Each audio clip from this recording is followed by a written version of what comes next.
So we'll talk about how our false selves are formed. So it's going to be a little bit heavy about on psychology and theories in psychology. But I ask you all to bear with me a little bit, forming of our false selves. All right, so we talk about archetypes. And then so I talked about the 7 archetypes last time. There's this archetype of the king archetype, the inspirator archetype, the artist archetype, the scholar archetype, etc., etc., etc. I want to introduce one very important archetype here now. And this archetype is the archetype of incompleteness. Right? Incompleteness, imperfection, incomplete. And there is a pattern when we look at creation that is going on in this world, this process of creation, there is a pattern. All right. So the pattern begins with there is chaos, everything is scattered around. And then there is an organization of this chaos. Chaos begins to organize and then it forms. And then there is a conception, there is the creation of something appears and it's whole. It's whole. And this whole thing, and then expulsion, there's an ejection that happens. And then that thing that's ejected becomes separated from the whole. Okay, so this is a pattern that I notice that is recurring in nature. That is recurring in our human nature as well. And that is recurring in actually the cosmic nature. So let me just share examples. All right, the first thing first is, let's look at the creation of us as human beings. And before we were even born, before we were even the cell in our mother, that egg in our mother and the sperm in the father, before there was even a cell of the sperm, because the egg and the sperm, it came from somewhere. It came from somewhere. And before the egg was formed, it was from the molecules around from the surrounding. And so over here, this is what I call scattered chaos.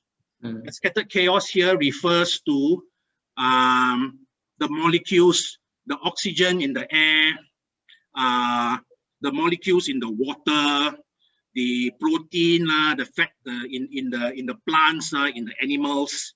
And so these are all scattered molecules, scattered everywhere in the environment. Our mother, all right, was interacting with the environment, taking in the water, taking in the air, taking in the plants and the animals, and the molecules now entered into our mother. And now our body, our mother's body, organized all these molecules, send it to the brain, send it to the heart, so some of these molecules became organized, and then they were sent to the ovary.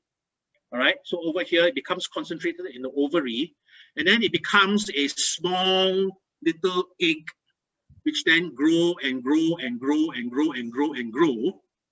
And then on the day of ovulation, the egg then becomes ejected out of the ovary.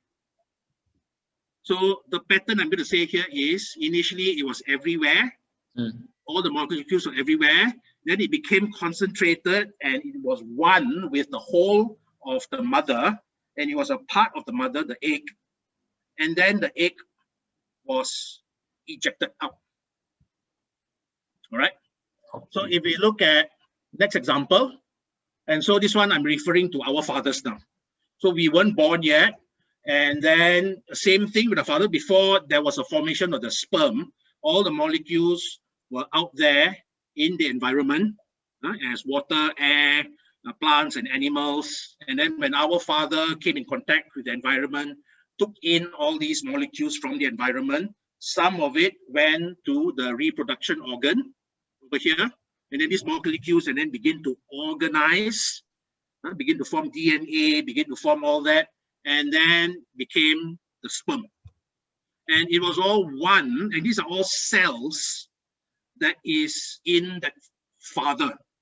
It was one with the father. So this is what I mean by wholeness. and then at the point of ejaculation, right? Ejaculation, then the sperm was released, right? Ejected out from the source, right? There's a separation from the source. So we see ovulation, ejection follows this pattern. Now, ejection now, love making, and then now the sperm enters into the female organ, and there is chaos. You got millions and millions and millions of sperm, right, entering into the female reproductive organ. It's acidic. Immediately upon touching the acidic nature in the female reproductive organ, within 3 seconds, half of that sperm that's released die immediately. Very acidic. Okay, and it's a very harsh condition for the sperm to survive. Only the strongest can continue to swim on and then can continue to find the egg and then fertilize the egg. It is not a very nice, conducive space for the sperm to be existing, right? So there's all this chaos, and then the sperm is looking for the egg and things like that, and then finds the egg, then nature organizes in such a way, now there's a conception, now there is the baby that is being formed.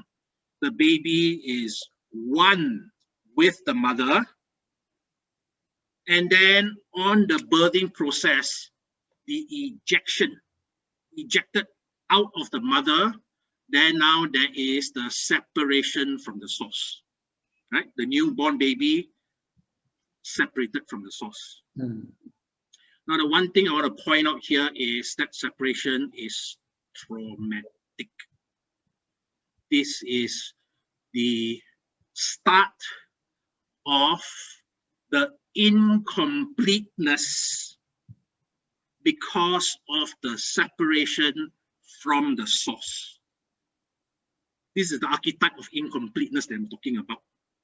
This energy of incompleteness, right? It is a removal, a separation from the source that we were one with.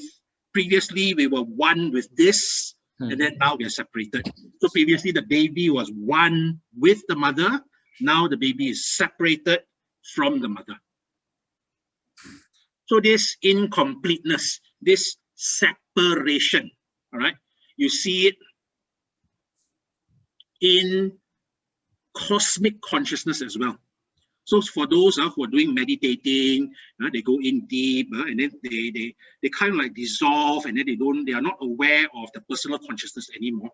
They become aware of this cosmic consciousness, and then a lot of people, when they meditate, also they become aware of the Big Bang, right? The creation of the universe itself. When we look at the creation of the universe itself, all right, beginning from the Big Bang.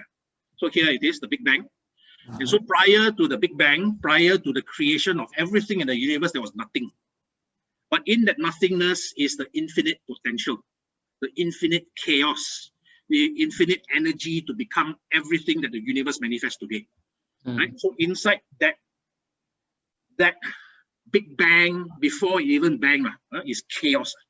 And then it explodes, it bangs, it creates the universe, the entire universe. And so here it is, the entire universe that's being created, this cosmic infinity of everything, cosmic knowledge, cosmic consciousness, God consciousness, if you will, all right, that is there.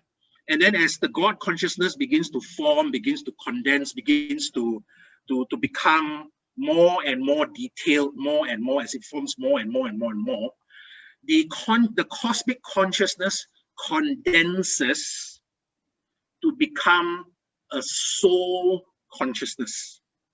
So the soul that comes from the cosmic consciousness, all right, becomes separate and then descends to earth to inhabit the human body.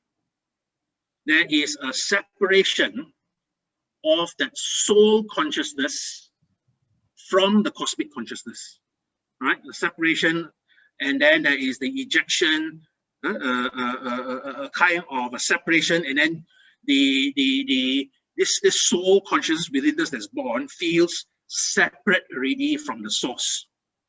That's why a lot of us inside here, we feel that we're missing something. We feel that, you know, there's a God somewhere, and then we're looking for God somewhere. It's coming from this archetype of separation, the archetype of incompleteness and the seeking for completion. We see this pattern in the Bible. So these are quotes directly from the Bible, and this is the first chapter, Genesis. All right, and so in the Bible talks about how God forms man from dust in the ground and breathed into the nostril, and man became a living being. So it says that man, before man was ever Adam, it was all just dust on the ground, scattered everywhere on the ground. All right, and then God came, breathed life into it, and then there's a conception of man, the conception of Adam. And when there's a conception of Adam, the Lord God took man and put him in the Garden of Eden to work, to take care of it. And then God created Eve, the wife. Both of them were together. They were very happy. They are naked, and there was a shamelessness about their naked selves. Not very different from the one that I talked about, the shamelessness of the newborn baby. And so that was a state Adam and Eve were in, right? This state of shamelessness, oneness with God in paradise, and everything was perfect. And then after that, the expulsion, all right? So there was a serpent that came in and tricked them into eating from the tree of knowledge. And then upon acquiring knowledge, knowledge of what? Knowledge of good and evil, knowledge of what is good and bad, the ability to judge.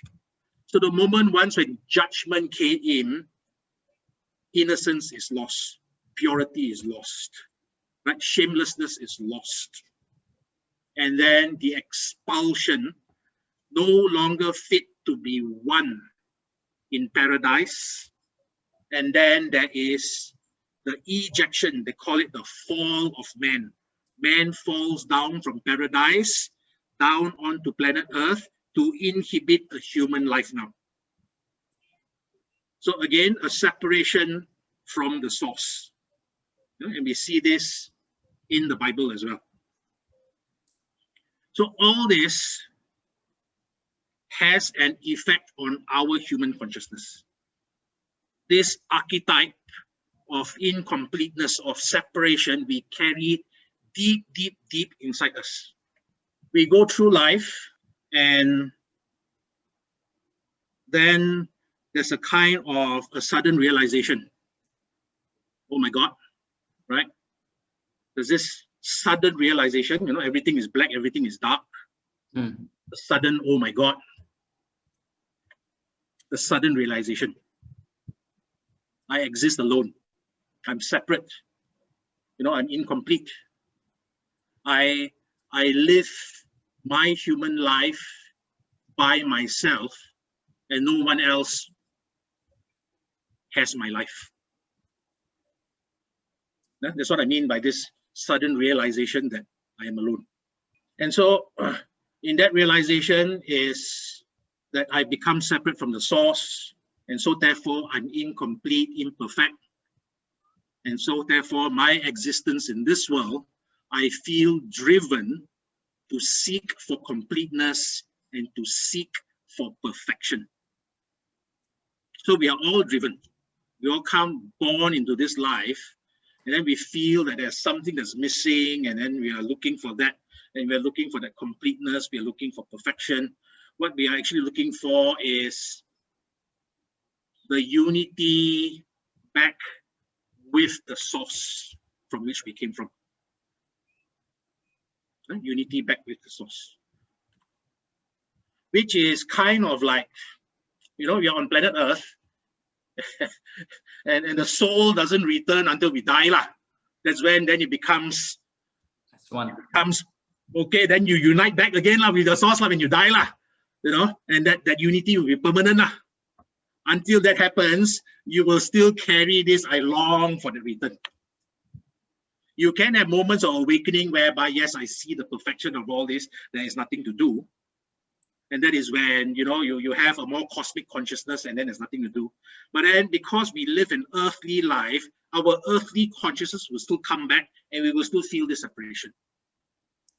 So any feeling during awakening and, you know, I am complete and I'm united, that is temporary.